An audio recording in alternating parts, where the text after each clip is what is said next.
Hello, this is an audio check. We are sitting here at Bickford, and there's clouds. Yeah. All right.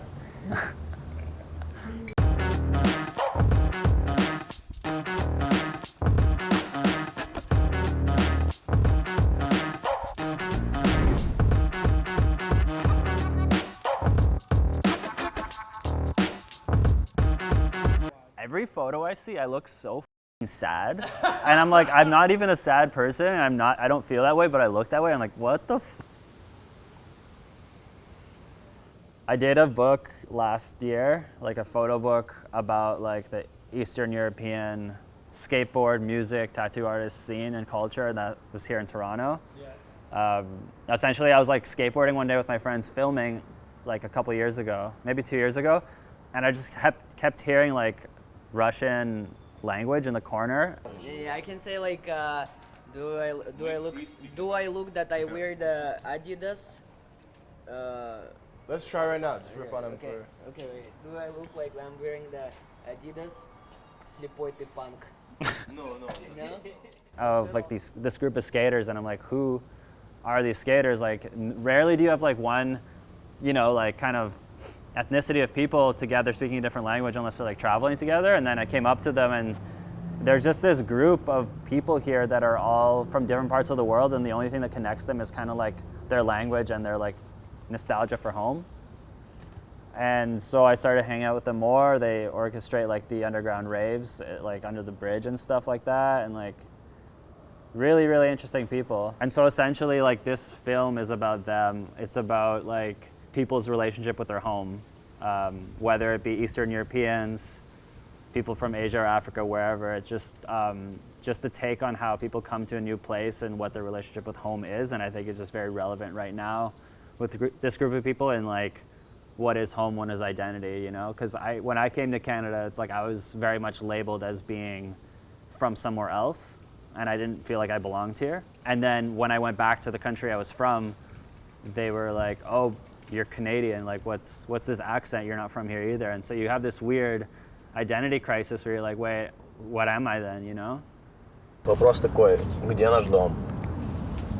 Сейчас здесь. Канада. Украину, Беларусь. Не, Грузия. Дом там, где твой самый близкий человек.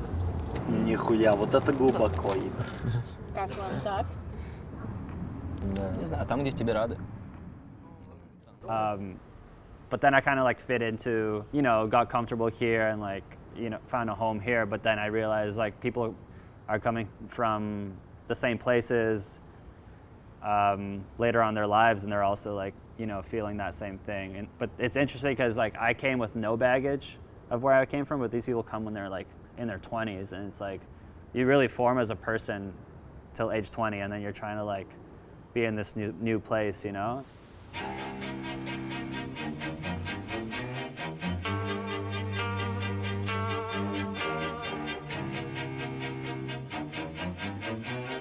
I think it just like looks better. I think film, the reason I like to shoot on film is like, for me, that's what looks the best aesthetically. And it's like, I don't know, I feel like as an artist, you should be able to choose your toolkit, like what kind of, you don't go to a painter and be like, oh, like, why are you using oil paint? Like, you gotta use watercolor. It's like, Yeah.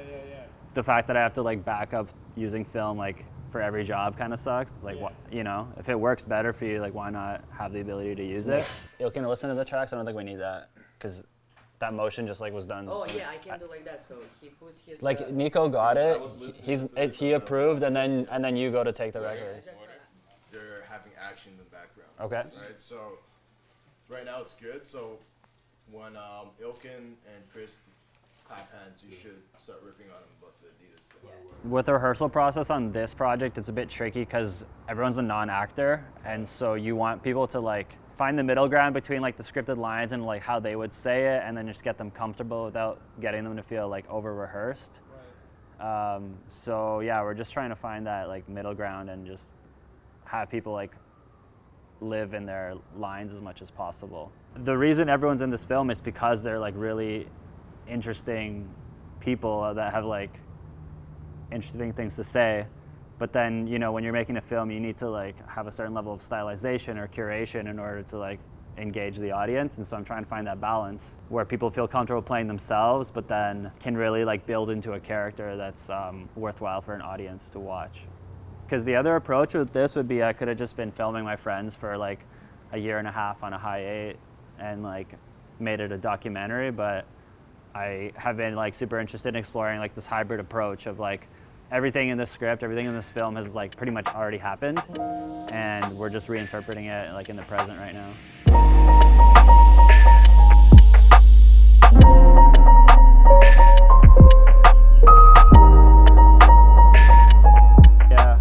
Yeah, I think the different mediums in this project kind of inform the lifestyle and the subject matter itself. Like skateboarding is just inherently known to be filmed on like DV and Hi8 and stuff like that, and so I really wanted to be part of that, to be part of the film, but obviously has certain restrictions. It's not as cinematic as 16. So we essentially use the Hi8 as like the main character's perspective, and he's like a filmer, and so we're basically just using that genre to tell like the story from his perspective and then like merging it throughout the film. I think the frustration with like those limitations and takes are generally in dialogue scenes because they just go for so long, and it's just like I think just having the discipline to cut early and being like Cut early.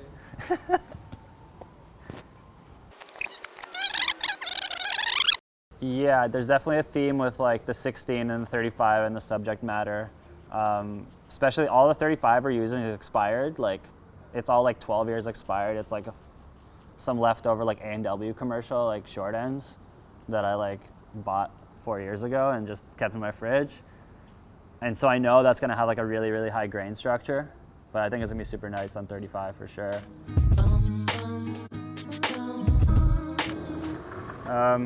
I think like,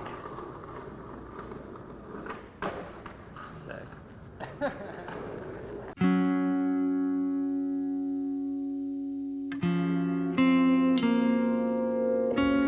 Just make stuff as much as you can. Like, don't get bogged down in like industry stuff or trying to be or fill a role or whatever. Just like do your thing and create things, because I mean that's messing up and like making mistakes with your friends is what like gives you confidence to make things meaningful and things you care about, you know? A lot of the time it's like I notice people just like want to get on sets and like be part of that thing, but it's like I think it's more important to like find your voice and like what you want to say. I think also it's just important to not get bogged down in like how things ought to be done, because there's a million ways to do something, and just because filmmaking has this like regimented way to do things doesn't mean it needs to be done that way at all, you know? Especially now where there's just like this new wave of like young filmmakers, like we're all like, you know, some people in their early 20s are just like hacking the system and just like we're all on set like making shit, which is super cool, you know? You don't have to be like some 45-year-old union dude who's like pissed drinking at Tim Hortons, like